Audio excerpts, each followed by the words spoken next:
Hello and welcome back to the channel. We have got the finale for Doctor Who Season 1/14.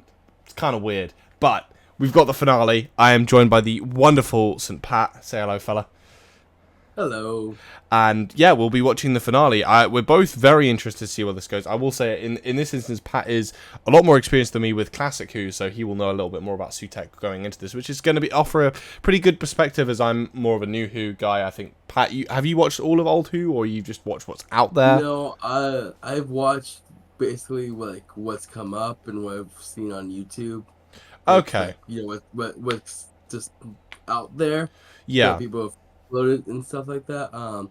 I did start watching William Hartnell's first season when it was on Amazon Prime for free for like a year, and then they just took them all off. Of course like, they did. Okay. Well, in any case, you're probably a little bit more experienced to know what you're talking about when it comes to Sutekh than I am, as I thought it was the Beast, which, funnily enough, and I did get informed by a couple of commenters, that it is the same voice actor, so my confusion is somewhat more justified after that, I think. Yeah, I'm very excited to see where this episode goes. I think we're both very big advocates of Mrs. Flood as more involved, and I think the entire show has been letting on in the sense that, oh, she's just kind of saying what's happening. Nah. She's involved. Something's going on with her, and I want to know who. And hopefully we will find out the parental figure we've been seeing of Ruby Sunday, if we're going to actually get a reveal on who her mother is, if this is just going to lead down a further rabbit hole, if it's not actually her mother dropping her off, it's like another figure. We're going to find out, hopefully, by the end of the episode. It could be a River Song situation where we won't find out identity for like 4 seasons. It very much could be, and honestly, I wouldn't be... Well, we know Ruby's leaving next season, I believe, so I wouldn't mind having like a tease that leads to a lot of theories for the next season. I wouldn't necessarily mind that. However, yeah, to be honest, I think we theorized a lot. I look back on the recording from the previous episode, and I think we talked for about 15 minutes straight about theories, which actually ended up being like longer than the actual reaction. So we had like 10 minutes of reaction, 15 minutes of theories, and I'm like, I think that that's a very Whovian thing to do. It's a very Whovian thing to do. But that being said, without further ado, I think it's time to get into the finale of this season of Doctor Who. I do really like how the voice actor like puts emphasis on like the death, like the way he says it. I also think there's more to this Susan Twist character, so we don't know why she's been appearing everywhere yet. Not Kate. Not Kate. Looks like Kate's going. No. Kate's going. Come on, man. Oh, that's the end of an era. Absolutely. Kate's been in since 11, I think. Like, she's been pretty consistent. It's full. Okay, that makes me think there's gonna be some timey-wimey stuff happening then. Yeah, I think maybe Kate isn't dead then, because they're gonna have to reverse this somehow, I guess. Oh, and I had such plans. Oh my god. So, they're not involved with Sutekh? What is going on? Oh, that's the TARDIS from the shorts. That's part of 11th's TARDIS. So, they're using the memory of this and this machine to fabricate a TARDIS into existence. I think so. Christ. So they use the TARDISes throughout time and space to spread the Susan Twists, and therefore the... Wow, okay. I love it when a Doctor Who villain uses the TARDIS against the Doctor. Absolutely. It does often seem that the TARDIS is a get out of free card, so it's good to have that used, like, against him. I'm so happy to be seeing that piece of TARDIS console, because that's my favourite TARDIS. Like, seeing that console again is so cool. It reminds me why I love the series in the first place. I love that leader. I love how she's this is coat of Six's coat, and she's just touching it. Oh, I'm assuming that's the Doctor that she was a companion of, yeah? Yeah. Thought so. She's with the Sixth Doctor. We've also got a bit of of Tenth's or the War Doctor's TARDIS on there as well. Yeah. Jodie Sonic. Wait, they've got handles in the back. Dude, this is just littered with cool little Doctor Who references. Oh yeah. Sonic. That's the monitor from 11th's first TARDIS in the seat. Like, I got to do a breakdown of just this one TARDIS. Jesus. Oh yeah. This season alone has given us 3 separate TARDISes. Yeah. Yeah. I'm kind of confused on how the TARDIS works with, like, creating another one. That's my only thing, is that it feels like a little bit iffy that they've managed to he's managed to basically create 2 new TARDISes. I'm a bit like, I feel like doing it multiple times is a little bit like, yikes, but I kind of get it. Yeah, oh yeah. Okay, so it is reliant on that screen still, like, running. Yeah. That makes sense. I was gonna say, if it just, like, permanently made a new TARDIS, I'd be like a bit like, ooh, that's a bit OP. Wait, is it every time that his incarnations landed there, or every Doctor since 4? Every time the TARDIS of every Doctor. Wow, okay. Just notice that's the number plate from Pertwee's car as well in the corner of the Who one, I believe. And there's the helmet from Tennant's spacesuit. Well, it's used by 11 as well, and Capaldi, but... Well, good thing is, anywhere left on your bucket list, you can still technically visit. I'm hoping we see some of that Doctor Rage. Every sun is dead. Ooh. Oh yeah. The universe has The come visuals as well, man, are stunning. They are. I just love every time they use that oxygen bubble. And we get that police box in space. Hell yeah. He's hitting deep in the core of the Doctor of who he is. Well, I mean, it's literally just like anything he's done for the past 900 years has just been invalidated. So memory itself has died. All the things to remember. Maybe I worked there, maybe I Sutek is just nullifying everything in the universe. Lights and the diamonds. You don't see this with many villains in Doctor Who. It's cool that we're seeing that, like, to this scale. Metal is very precious and valuable. You've got a nice face though, so I have it for free.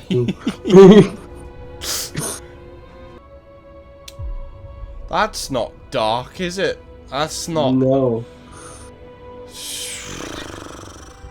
This episode. Good God. And she's gone. I can't lie, my head's a little bit screwed up by how this works, to be honest.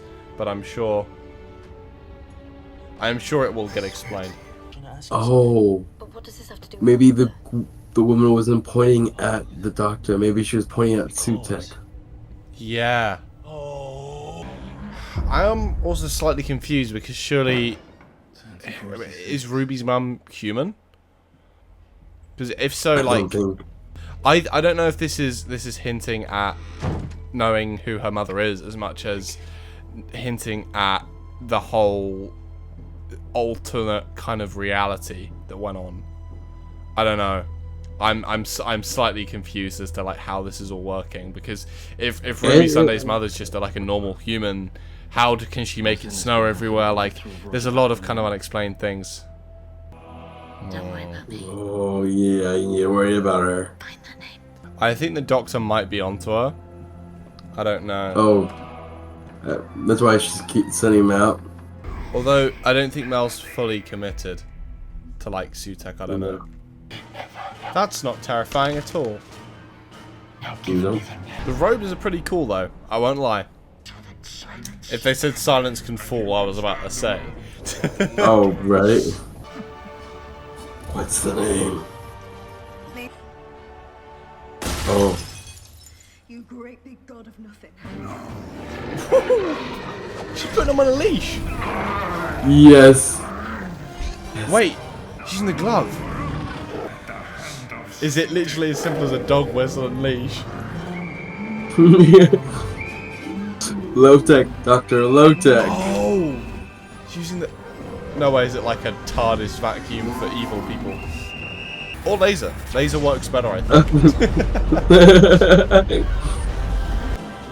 But how How are they imprisoning him? What are they gonna do? Surely pulling him With back the into doors the vortex is more dangerous. With the doors open. But now he's not on the TARDIS. But did he not latch onto the TARDIS when it was flying back through the vortex? So he could latch That's how back he- onto it if he's flying through the vortex, surely? But I think the way they leashed him, he can't. Ah. So what, he's probably just been dragged behind him. The cogs are turning in my brain very, very slowly. But... So they're dragging... you're using Sutek's own power to reverse everything. So by dragging him back through the vortex, they're... okay. Because he brings death wherever he goes, but if there's only death, what happens? Life. Yeah. Okay. That makes a bit more sense to me then. But what's going on with that? Okay, she knows him. She knows She something. knows who he... I don't know if it's as cut as dry as that's just Ruby's mum, but I don't know. It's confusing, man. Wait, is this going to bring back Gallifrey? I hope so. Because that could make sense, because the Master brought death to Gallifrey, so therefore we... Although I don't know if it's directly death at the hands of Sutek. Although I'd argue it'd be more of a middle finger to Sutek to bring life back where there was only death before. Exactly. But I guess it's messy, because you can, if you're using that logic for Gallifrey, you can use that logic because he was dragged through all of time and space. So yeah, it's confusing. He's just released back into the void. But can he not just latch back onto the TARDIS? I think he's too far from the TARDIS. Yeah, and he's just kind of been vaporized. I think this is going to require a lot of like going back over it to understand it for me. Oh yeah. It's a complicated situation. Although we still don't know who Ruby's mother is. And we don't know what's going on with Mrs. Flood. But the snow. How does the snow work? I know. It made her sheer existence more powerful than The time power of and belief. thoughts. In the end, the most important person in the universe wrote. She was naming you. Okay. I both kind of get it, and I'm a bit like... It feels a little let down. A little bit. Wait, I think I'll wait until like the end of the video to... Happy. Let me guess, she's also drinking an oat cappuccino. That would be funny. Oh, It's quite that's nice and good. wholesome. I was also a little bit like with the doctor going, maybe it's best that we just leave it. I'm like, come on, no. Have something, but that's wholesome. I like that. I thought surely it was something bad was gonna happen with him saying that. Yeah. I'm still confused by Mrs. Flood. Oh yeah. But that's Doctor Who, always questions. Never ending, never ceasing. Who's And- calling her? My dad. William. Because it turns out his Roger mum does at- still live at the same address, but she never told Oh. my mum. Granted, Oh no. it's William, so it's not like... It's just a bit of a coinky-dink, I think, but... You know, my brain was immediately just like... Your life. What? I'm pretty sure we're Wow. getting her in season 2.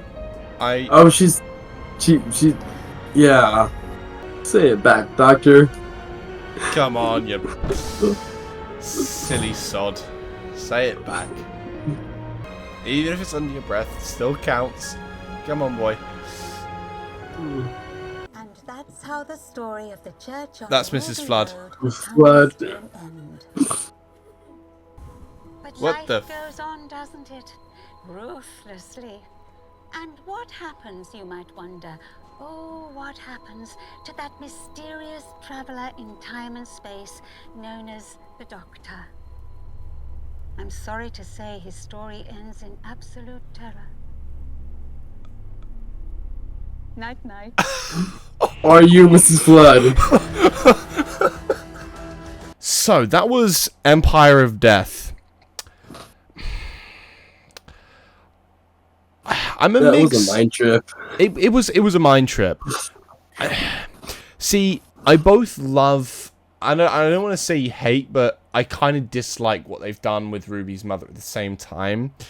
I feel like, sure, it is a pretty classic writing trope, and I think it's something that's definitely not unseen in Doctor Who to hype something up as this big, confusing, convoluted plot point, and then just have it be something really simple. And while I understand that, the hints at Ruby's parentage, I think, were too suggestive of a bigger thing than they actually were. Like, Maestro going, there's a secret song hidden in her heart, and that just being the song that was released on, or the song that was playing when she was left on the church at Ruby Road, right? Which, again, okay, how would she... I know it's a science fiction show, but to me, then it's like, okay, well, how would she remember that? She wouldn't. She's a baby. Like, how... You know, there's things like that where I'm like... I feel like... And again, I will never say things are a reach in science fiction, because that is just a stupid point to make. The whole point is that it defies the norm. But yeah, I don't know. What did you think about it, Pat? I think it was very much a Doctor Who thing to have. Yeah. Because you have Ruby, who's traveling throughout time and space with the Doctor, getting mixed up in things. Yeah. And I think we've seen similar things where the power of of suggestion can have these effects. We've seen it especially with when the Master returns, and we have the paradox machine. Yeah. And the power of the belief. And I think it's very much a Doctor Who thing where, because she's going through time trying to look for her mother, it gets wrapped up in all that timey-wimey special importance things to the point where gods can't even see it. Yeah, the thing... So do I feel a little cheated? Like, okay, that's what I think that's the point. The payoff we get. Yeah, but I think that's the point of why they did it. That, hey, it's, again, very much like you. Even an ordinary person can be special. Yeah. The only thing I dislike about it, okay, so ultimately I can understand this decision, and the thing with Maestro going, there's a secret song in her heart, and that song being the song that was playing when she was, you know, left on the church. I get it, right? The whole snowing thing, that's gonna bug me if that's never touched on again. A little bit. That's gonna permanently itch away at my brain a little bit, because the idea of everything else kind of being manifested and the importance being makes sense to me, but the snowing is where it's a bit like, but this is an aspect of extraterrestrial. What you're then suggesting in this is that her belief and power of manifestation on the mystery surrounding her mother caused it to snow. And I know this is a sci-fi show, I know anything can happen. But I feel like a Time Lord and God were present, and true. But they both were invested in this. But not every time the snow appeared. There are times the snow appeared where there was no God present, and it's just a Time Lord. And a Time Lord, no matter how cool they are, they're not all... Like, gods can manifest and have some effect on reality. We saw that with not the Trickster, sorry, well, kind of with the Trickster, actually, saying that, but with the Toymaker, and Maestro to some extent, in the sense of manipulating reality. So, that kind of would make sense if it only happened in the presence of a god, but it doesn't. And again, I'm not saying this is like a major plot hole that needs to be fixed, otherwise it's going to be stupid and make no sense. I'm more just like kind of putting this out as a nitpick, in my opinion, as something that I'm a bit I don't like it. But I totally get you. No, I want to answer. I want 100%. Even the doctor just pulling some random string of Gallifreyan explanation. Just give me something. Yeah. Okay, it's sci-fi. I can move on. Yeah. I feel like it's been left a little bit unexplained. But again, I do want to say, for the most part, I do like the idea that it was just a normal woman all along. The only other thing I find is like slightly goofy is like the dramatic point with the hood on. It's just at a sign. I was like, I mean, she's 15. She's 15-year-old. Yeah, like. That's a teenager doing a 15. Okay. Keep in mind, this is a UK 15-year-old teenager. No UK 15-year-old teenagers doing it like that dramatically. They might go that one over there, but like with the hood, and what 15-year-old is walking around in those robes? Like, come on, man. Like, I don't want to be pedantic, and I know again it's science fiction, but I was a bit like. Do it because like they could send Sutek or something. I don't know, but again, at the same point, I do understand that motive and that kind of narrative that Russell T Davies is putting in the sense that anyone can be important, and the kind of importance that hinges on this one decision made by this young, vulnerable 15-year-old girl. I think that is in itself very powerful, and keep in mind any criticism I'm making of this purely my own opinion. And I'm not using this to try and bring down the narrative that has been left in. I do like it. I'm just kind of talking about the things I didn't like. But about the kind of whole episode, I thought it was really cool. I felt like it wrapped up very quickly. Do you feel what I mean? Like you have this big build up, and you have like. The one who waits is coming. The one who waits is almost here. He's here. Everything dies, and it's fixed in an episode. Like, I think it was. It's not even that. It was fixed within there was a good 10 minutes after the. Granted, it was actually quite a long episode as episodes go, but I don't know. I felt that like I'm trying to think back. Wrapped up within the last 15 minutes of the show. Huh? I think it was wrapped up within the last 10 minutes of the show. That everything was like he could have done it as long as he got close to the TARDIS. He could have done it at any time.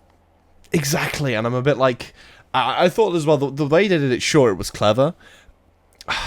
I don't think that to me feels as kind of.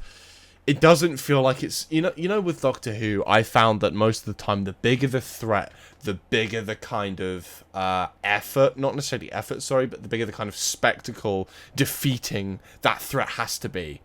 And again, I think the only thing that's kind of redeeming this whole end for Sutek for me personally is the idea that he went through and clawed and reversed all of it. That I think's cool. I like that. That makes sense to me. However, like, if you go back, and I'm going to use the Master Arc as an example for this, like, the way that the Doctor was sowing these ideas of belief and rebellion, and then they, that kind of just made him, like, space Jesus for, like, a brief moment, and then he was power enough to overthrow the Master. Like, that kind of slow overcoming and to just come into this big master plan. I like that. And, again, I'm not saying that this is bad. I'm just kind of critiquing it. I thought it was wrapped up a bit quickly. But I did think Sutek was a really cool villain. The only thing I was a bit confused on, and you may be able to shed some light onto this, Pat, and because I think it is down to kind of interpretation here. When it was explaining kind of what went on with Sutek and how he was banished into the vortex, my understanding was he was banished into the vortex and then latched on to the TARDIS. But it seems that if you're not attached to the TARDIS, you're kind of just disintegrate in the vortex, right? So I was a bit like, okay, well, did he just latch onto the TARDIS straight away? Or did he float around for a bit and then latch onto something? Because if he floated around for a bit and then latched onto something, how does it make sense that he just disintegrated after 2 seconds of being exposed in the vortex? In this instance, I don't know. I don't know how you viewed that.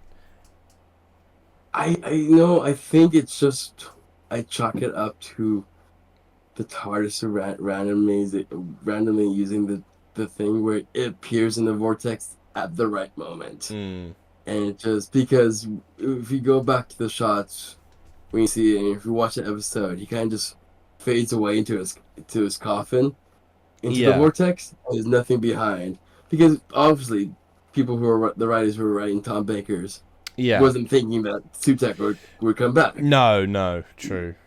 And so I think you just have to chalk it up to like the TARDIS appeared at the right time in the vortex where he was able to latch on.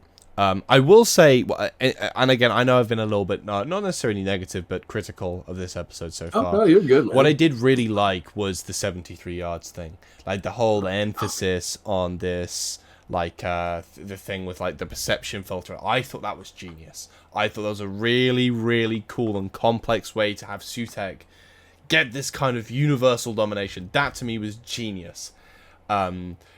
But again, that brings me back to the whole thing of like they seem to defeat him so quickly, and if you look at it kind of from the perspective that Sutek has been planning for these hundreds of thousands of years, and he's been sowing little things all across time and space for years and years and years. He's the one who waits, and his time is finally here, and his master plan finally comes to a conclusion. And then the Doctor and Ruby take him out in like what feels like 10 minutes. Like I feel like, to me, they could have maybe made his defeat a little bit more complex, but at the same time, I think it's difficult because then I look at like an arc I do love, which is like the one with the Master, with David Tennant's Doctor, with Martha Jones and all that, and essentially the same thing happens there, but I'm applying the same critique. So I understand it does sound kind of just hypocritical, but I do think it's just down to personal taste. And again, for the most part, like the episode. But that's just a couple of critiques. I think this return of Sutek all hinged on the TARDIS. Yeah. And I think that when they were able to get him off the TARDIS, that took a lot of Sutek's power and advantage away. That does make sense to me. And so once it's done, the Doctor can doctor. And so like while it just seems fast, it makes sense because he wouldn't even get off the TARDIS to try to catch the Doctor. No, he was very much attached to it. So I guess the whole idea of that he was separated does make sense. Also, one thing that didn't actually remain clear: the Harbinger, was she just killed? I'm pretty sure she died. Which I think unlike Susan or Mel, she's just a manifestation of the god. But so just like with the boy with Maestro, the boy never came back after Maestro was defeated because he was an aspect. Also a manifestation of the god? No, she was a created person. I think the Harbinger is like an aspect that precedes. Yeah, okay, no, that does make sense to me. Well, that makes a bit more sense. Okay, but I guess we'll get on to talk about it. Mrs. Flood. She is going to bug me through Christmas season, through season 50. I want to know who she is. She has so much intimate knowledge of the Doctor. I mean, I'm trying to think of what her exact dialogue was at the end. It was something along the lines of, I know the end of the Doctor, and it's nasty, basically. And I was like, it's absolute terror. But does she bring that about? I think she brings that about because, again, in those last moments with Cherry, she's like, oh, and my plans never got laid into fruition. I was like, I beg your pardon? And then all of a sudden, like, she's talking at the end of the episode, so, and there was a little nice happy ending for Ruby Sunday. But there won't be for the Doctor. I know his ending. And it's like, it's gruesome and horrifying. And then it goes, and it's end of the episode. So, yeah, there's some interesting... And she had luggage. She had luggage. She did. She was traveling. And... I mean... What she was wearing was almost ethereal, like, in the sense that that's not, you know... She's not human. She's something else. Time Lord, maybe? You do not see a lot of characters in Doctor Who get the ability to break the fourth wall. Oh, you don't get barely any.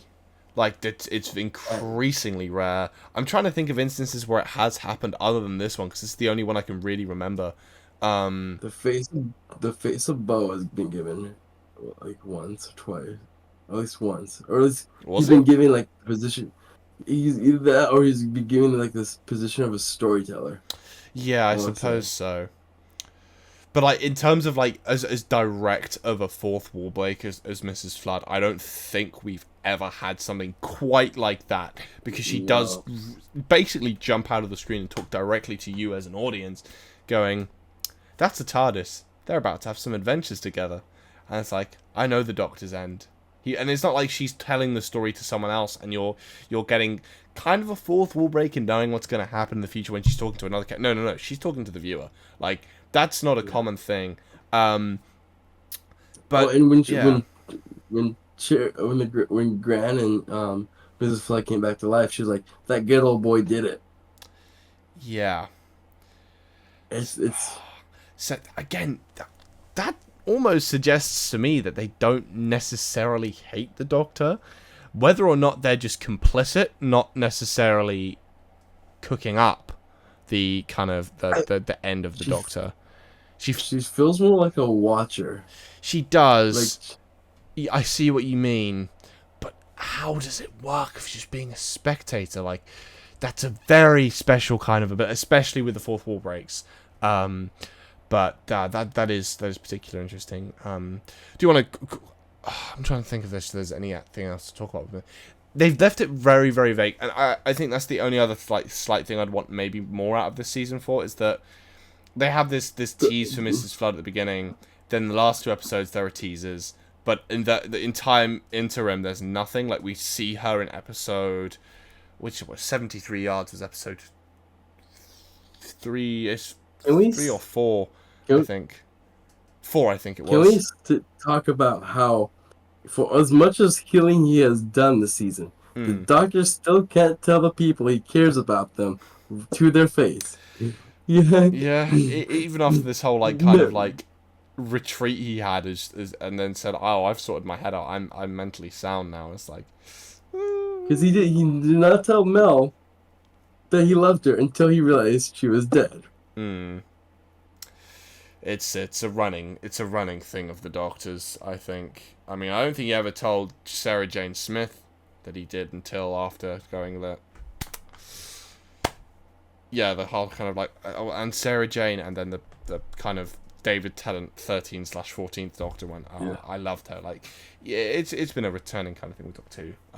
But it does seem that the next episode we'll be getting is, and I'm just looking at the Radio Times article here, will be the Christmas special, which gives us 6 months until the next goddamn piece of content. And I know for a fact we're not even going to see Mrs. Flood in it. You know what? I'm gonna have this recorded, and if we do a reaction for it, I'm gonna go back to this clip and go, "Told you.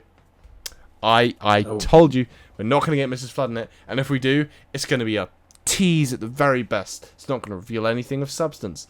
But as to the Christmas special, You know what I would love? I would love it if Mrs. Flood continues her narrator thing and does a Christmas Carol type thing with the Doctor. Quite funny. No, that would be good. But going into a couple of details, actually, just very briefly about this Christmas episode. The only things that we do know, and this is after an interview with Stephen Moffat. Moffat has confirmed that he's writing this episode, which is titled "Joy to the World." It appears to be set accordingly to this article, I think, in World War II. Yep, Second World War, and it will star Nicola, I think it's Coughlan, who is obviously very well known for their role in Bridgerton, and also Derry Girls, for those that are more UK-centric, but universally Bridgerton. So yeah, I'm very much interested to see what we get in that. But overall, as a kind of series, I think I will do a video with a couple of creators talking about what we kind of thought about this new era of Doctor Who. But overall for me, I have enjoyed it for the most part. I just think, in my opinion, a couple of things in the finale fell flat a bit for me personally, and it's never to the point where I can't understand why they did what they did. I completely do. Just personal preference at the end of the day. But do let me know. This was a solid 8 for me as an episode, just because it had all the things I love Doctor Who. It just kind of just didn't throw me over the top. I didn't even talk about it. The manifested TARDIS. That was one of the coolest things I have ever seen in Doctor Who. Oh. Yeah, I need to link to you the videos. Maybe if they're on YouTube or something. there's definitely a The BBC behind the did scenes for just that one piece of set. Like, because it was great. It was a lead up to the to the anniversary where we were with Tenet and stuff. oh, And the call with the and companion. I think that now rings a bell. Sorry, I thought when you mentioned that you were talking about something directly in relation to the kind of mismatched TARDIS. So I was like, no, I've not seen anything for that. But I think I have seen a section of that call actually. Saying that does jog my memory a bit. But no, that TARDIS was 100%. I don't know. I apologize kind of for jumping back and forth, but I'm kind of remembering things I wanted to talk about at the end. you're good. You're good. But you don't want to have to edit this. very good point. I really enjoyed that junk TARDIS. I thought that was really cool for me personally, as there's a lot of references littered about for all of Doctor Who. That, I mean, God, there's a reference to the car John Pertwee's Doctor's driven when he didn't have a TARDIS, like the Who 1 number plate, I believe, one on the yellow car that the Doctor drove. And then I think we saw handles in one of the shots. We saw part of the 11th's first console. We saw part of Jodie Whittaker's 13th's TARDIS. We saw parts of Tennant's TARDIS. We saw bits of everything merged in one. We also had the Sixth Doctor's coat. Sixth Doctor's coat, Fourth Doctor's scarf. I think we had the First Doctor's console just on the roof. It was really cool. I genuinely, I think that's one of my favorite pieces of set design ever done in Doctor Who. And I did really like the junk TARDIS in the Doctor's Wife episode in season 6, I believe it was. So yeah, seeing this TARDIS was also really good. But no, going back to what I was saying. But yeah, overall solid season, and I think I will do a video talking about the season kind of in overview. But do let me know what you guys thought of the episode in the comments, and also the video as well. To be fair, what you think about our theories and any of my critiques. Please be sure to drop a comment if you disagree or if you agree. I'm very interested to see a kind of broad range of perspectives on this latest episode, because I think it's going to be interesting. I think some fans might see it the same as me. Some may see the complete opposite. That's the kind of joy of the internet, is that we all have our own differing opinions with it. So do let me know what you thought of this week's episode and the kind of conclusion to season 1/14/ who knows? But yeah, do let me know what you thought of it. But yeah, no, that was our reaction to the Empire of Death. Thank you all very, very, very much for watching. Please be sure to go check out Pat. I will have all of his socials linked in the description of this video. He's an absolutely fantastic creator, and it's an honor to have him on for the Doctor Who episodes. But I will leave it there. As to when there will be another Doctor Who video, that may be a little less regular, as we're kind of being deprived. And to be honest, reactions around Christmas are going to be difficult to do, because I don't know if I will be able to sit down on Christmas Day to record them. Unless we can get our hands on some classic Who. That's not a bad shout. That's not a bad shout.